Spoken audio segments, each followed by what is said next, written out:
안녕하세요. 반갑습니다. 저는 매월 둘째, 넷째 금요일날 한 달에 2번씩 제 나름대로 경매 물건에서 돈이 된다고 생각되는 것을 골라서 권리 분석을 하고 여러분에게 낙찰을 받고 팔고 나오는 방법에 대해서 설명을 하고 있습니다. 자, 9번째 물건입니다. 이번에는 경기도 안양시 만인구 아파트인데 3분의 2 지분 설정을 했고 봤더니 여기 아파트가 재개발된 것 같아요. 재개발돼 가지고 상속을 받아서 3명이 상속을 받았는데 상속을 받아갖고 3명이 재개발을 되고 있는 도중에 상속을 받은 한 사람이 어떤 사람한테 3분의 1 지분을 팔았어. 팔아가지고 3분의 1 지분이 있고 3분의 2가 있는데 상속을 받은 사람이 돈이 없다 보니까 왜 자기 분담금을 내야 되지 않습니까? 재건축했을 때 그 분담금이 없다 보니까 지역조합에다가 3분의 1을 설정해놨어. 근데 그 돈을 안 갚으니까 지역조합에서 3분의 2를 가지고 경매를 집어넣어놨는데 이거는 제가 보기엔 3분의 1을 사놓은 사람이 공유자 선에서 들어올 확률도 있긴 있습니다. 그렇지만 공유자 들어오면 되는 거고 만약에 공유자로 들어오지 않고 우리가 낙찰을 받았다. 그러면 이거 대박입니다. 왜? 3분의 2죠. 그러면 점유하고 사용하는 거는 반 이상 가진 사람이 있죠. 내가 점유하고 사용하고 쓸 수 있죠. 내가 쓸 수 있고 누구한테 전세를 줄 수도 있고.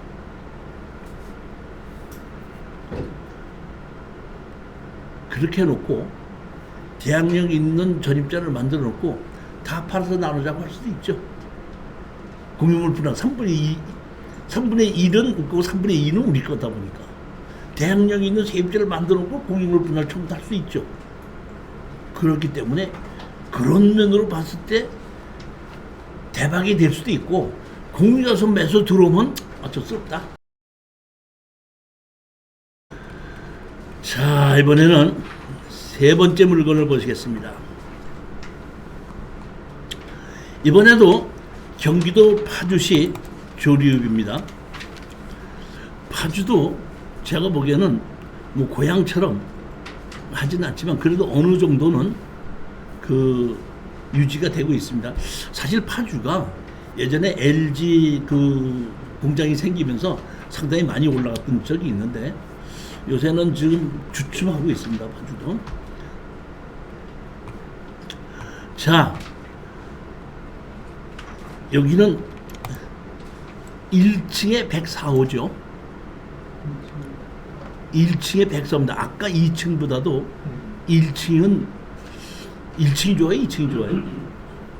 네? 1층이 좋아요? 2층이 좋아요?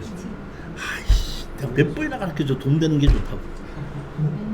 1층이고 2층이 관계없이 낮게 들어가서 낙찰 받으면 좋고 아니면 말고 이렇게 생각해야 되지 1층이니까 좋다 2층이니까 좋다 따지지 말라는 겁니다. 여기 보면 김누가 임차인이 있는데 대항력이 없습니다. 보면 여긴데 여기 보시게끔 되면 1202세대예요. 대단지입니다. 그리고 뭐야? 도시가스로 되어 있고 10층에서 20층가 있는데 1층인데 1층에는 우리가 어린이집을 만들 수가 있는데 제가 알고 있기로는 이런 정도 아파트에 이런 정도 지났으면 이미 어린이집은 돼 있을 거라고 보는 겁니다. 그렇기 때문에 1층이다 하는 경우에는 이런 그 조금 좀 나이 드신 분이 편안하게 좀 살려고 하는 경우 있을 수가 있습니다. 보면. 근데 이게 또 하나 평수가 얼마죠? 40.83평이다 보니까 25.7평보다는 상당히 넓죠. 예전에는 30평대, 40평대가 좀 인기가 좀 있었는데 지금은 40평대, 45평대의 인기가 좀 줄어들었어요.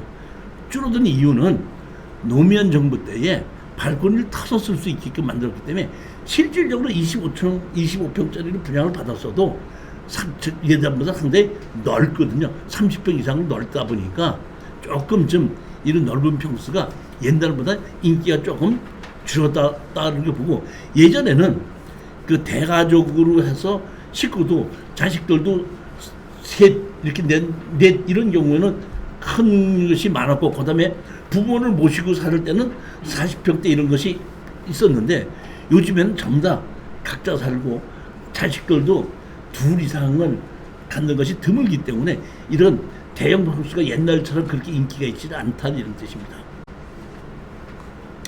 네 번째 물건을 보겠습니다. 이번에는 경기도 김포시 강정동에 이번에는 뭐예요? 강제경매입니다. 아까는 일미경매인데 이번에는 강제경매고, 여기는 보면은 25평형입니다. 5억 4,800짜리가 2억 6,800까지 떨어져서 49%까지 떨어졌습니다. 자, 임차인 현황에 여기는 뭐 있죠? 채무자 점유 이렇게 되어 있기 때문에 아무 문제가 없는 겁니다. 명도하는 데는 아무 문제 없고, 기준 권리보다 앞서 있는 가등기 가처분 전세 설정 없습니다. 여기 보시면 청구 금액이 얼마로 되어 있죠? 6,800으로 되어 있잖아요. 6,800으로 되어 있는데, 이게 22년도에 보면 8,500도 있고 가압류가 7,600도 있고 하기 때문에 얼뜰을 보면은 5억 4,800짜리다 보니까 거기에 비해서 강제 경매 금액이 좀 적다고 하기 때문에 어떻게 보면 취하될 수도 있고 안 될 수도 있고 그렇습니다. 여기 보면은 기준 권리가 2억 5,200이다 보니까 이게 언제 한 거죠? 16년이죠. 16년은 지금부터 약 언제죠? 한 8년 전이죠. 8년 전에 2억 5천을 설정했다는 얘기는 제가 보기에는 2억 1,000에서 2억 2천 빌린 것 같거든요. 그러면 여기에 보면 감정가가 5억 4천인데 2억 정도에서 2억 5천 빌렸다 그러면 여윳돈이 한 2억 정도는 있는 거죠. 있는데 청구 금액이 얼마죠? 6,800이지 않습니까? 그럴 때는 이 앞에 여기에 앞에 듣는 가압류가 실질적으로 가압류가 돼 있던 건지 아니면은 서류상으로만 돼 있고 안 될 수도 있는 건지는 정확하게 모르겠지만은 취하될 확률도 조금 있기는 있다고 보는 겁니다. 만약에 취하가 된다면 우리는 잔금을 내지 않고 취하 동의서만 도장만 찍어주고 한 500만 원인지 1,000만 원 그냥 챙기고 마는 거고, 만약의 경우에 취하가 안 된다고 할 때는 우리가 그냥 낙찰을 받아서 팔고 빠져나오는 겁니다. 어떤 게 됐든지 지르지는 마시라는 겁니다. 잘못 낙찰을 받는 것보다는 떨어지는 게 더 좋습니다. 그 경매 원칙을 아셔야 돼요. 질러서 낙찰을 받고 자기가 1등 했다고 기분 좋게 나오지만은 몇 개월 지나다 보면은 더 좋은 물건이 나오는데 투자할 돈이 없고, 나중에 시간이 걸려서 팔아봤더니 돈 남는 건 없습니다. 낙찰 받는 게 목적이 아니라는 건 전부 다 절대 명심하셔야 된다는 겁니다. 즉 이 얘기는 뭐냐면 질르지 않아서 떨어지는 건 걱정이 안 되는데, 질러서 낙찰을 받아서 수익이 없고 투자할 금액이 모자랄 때는 문제가 생긴다 이런 뜻입니다. 떨어지는 거를 두려워하는 사람은 경매로 돈을 벌 수가 있는 자격이 없는 사람이에요. 떨어지는 거를 즐기는 사람이 경매로 돈을 버는 겁니다. 명심하시기 바랍니다. 자, 이번에 이제 마지막 반값 공장 추천 및 권리 분석입니다. 여기 먼저 번에 제가 이게 37억짜리가 12억까지 떨어졌던 거, 이 창고를 제가 추천을 했었는데 변경이 돼서 2월달 5월달 되더니 제가 추천했다고 또 변경이 돼가고 다시 또 나왔거든요. 저는 이거 추천을 합니다. 여기 이 약점이 뭐가 약점이냐면 여기까지 들어오는 여기까지 들어오는 이 길이 비포장으로 조금 좁아요. 그러니까 예를 들어서 뭐 15톤 트럭이 들어온다 하기보면 들어오긴 들어오는데 도로를 거의 꽉 차서 들어가야 될 정도로 조금 좀 한 것이 약점이지 나머지는 약점이랄 것이 없어요. 또 하나는 여기 앞에 보면 여기 장례식장이거든요. 장례식장인데 이걸 뭐 내가 주택을 진다 그러면 일어나서 아침에 일어나서 뭐 일요일날 쉴 때 장례식장을 보니까 기분이 나쁘다고 그러지만 창고거든요. 아무 문제 없어요. 보면 단 제가 조금 아쉬웠던 것은 이 집을 사실은 이쪽쯤에다 지어놔 갖고 이 넓은 땅을 창고를 하나 더 짓을 수 있으면 더 짓고 야적장으로 쓸 수 있게끔 만드는 참 좋은데 이걸 턱 앞에다 집어넣어 가지고 어떻게 이렇게 조금 지나서 야적장을 좀 이렇게 쓸 수 있게끔 만들어서 더 좋았을 것 같은데 싶은 생각이 드는데 뭐 저로서는 가격이 37억인데 토지 가격이 얼마죠? 36억짜리죠. 36억짜리를 얼마 주고 사는 거예요? 12억 주고 사는 거 아닙니까? 저로서는 이거 보면 이거 쪼개서 팔아도 되죠. 쪼개서 팔면 안 돼요? 다시 말해 이거를 이렇게 옮겨가지고 사실은 쪼갤 수 있어야 되는데 하여튼 내가 보면 그 집을 짓는 거를 머리로 짓는 사람은 돈을 버는데 몸으로 짓는 사람은 이렇게 돼요. 내가 보면 어떻게 여기다 이렇게 했는데 참 아까운데 사실 보면 이게 조립식이기 때문에 이거 저쪽에다가 안에다가 옮겨놔 가지고 바닥 공구리 다시 쳐놓고 이거 뜯어 갖고 옮긴다고 하더라도 제가 보기에는 돈 한 4, 5천? 1억 안 들어가요. 제가 보기엔 그렇습니다. 그렇게 해갖고 이걸 옮겨갖고 이거를 쉽게 얘기해서 이쪽으로 도로 이렇게 진입도로를 만들어가지고 잘라가지고 팔아도 아무 문제가 없습니다. 추천하는 물건입니다. 경기도 고양시 일산동구 장항동에 보면은 토지가 430평에 건물은 225평입니다. 감정 가격이 27억에서 19억으로 떨어졌죠. 자, 그런데 보면 여기 보십시오.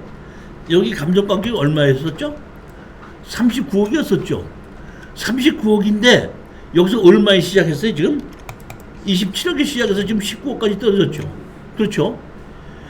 제가 보면 그러면 건물 매각 제외로 해가지고 토지만 매각일 때 감정 가격이 39억을 27억으로 낮추는 건 맞는데 건물 매각 제외도 아니고 토지 매각 제외도 아니고 건물 토지 전부 다 매각 제외를 감정 가격이 39억인데 27억에 시작해서 지금 19억까지 떨어진 거 제가 처음 보거든요. 그래서 왜 이렇게 됐나 하고 제가 조사를 해봤더니 이렇게 됐더구만. 자, 보십시오. 여기 강제경매가 있고 여기 임의경매가 있죠. 임의경매와 강제경매가 같이 들어왔는데 신건에서 39억에 임의경매와 강제경매가 같이 신청이 됐는데 뭐가 됐어? 임의경매가 취하가 됐어요. 한 번 떨어졌을 때 얼마에? 이게 27억까지 떨어졌을 때. 그러니까 한 번 떨어졌는데 취하시켰기 때문에 다시 말하면 그 떨어진 가격으로 강제경매만 또 다시 시작해서 여기까지 온 겁니다. 이해가셨습니까? 강제와 임의경매가 같이 진행됐었는데 강제경매는 그대로 두고 임의경매는 취하가 됐다 이런 얘기. 그러면 강제경매, 임의경매가 한 번 신청돼 취하가 됐는데 얼마까지 떨어졌어? 27억까지 떨어졌을 때 취하를 시켰기 때문에 27억에서 떨어진 금액에서 계속 시작이 되는 거라 이런 얘기입니다. 그러니까 이것이 49%라는 얘기죠. 저는 이것도 상당히 투자할 만하다고 보는 건데 이거 뭐예요? 땅 가격이 얼마죠 지금? 땅 가격이 37억이죠. 근데 최저 가격이 지금 얼마로 떨어졌죠? 19억이죠. 그러니까 땅 가격만 해도 10억이 좀 싸게끔 만들어 봅니다. 위치도 어디예요? 일산입니다. 이렇게 창고가 한 4개가 돼 있습니다. 도로변에 이렇게 찜가고 좀 다른 데로 이렇게 된 겁니다. 이게. 건물 자체는 조금 허름한 것 같은데 그래도 제가 보기에는 이 전체 전부 다가 이게 공장으로 형성되어 있는 곳이기 때문에 이런 거는 낙찰을 받아서 세를 주는데 아무 문제 없다고 보는 겁니다. 철골조를 지어졌죠. 이렇게 여기 보면 백석역 있는데 옆에죠.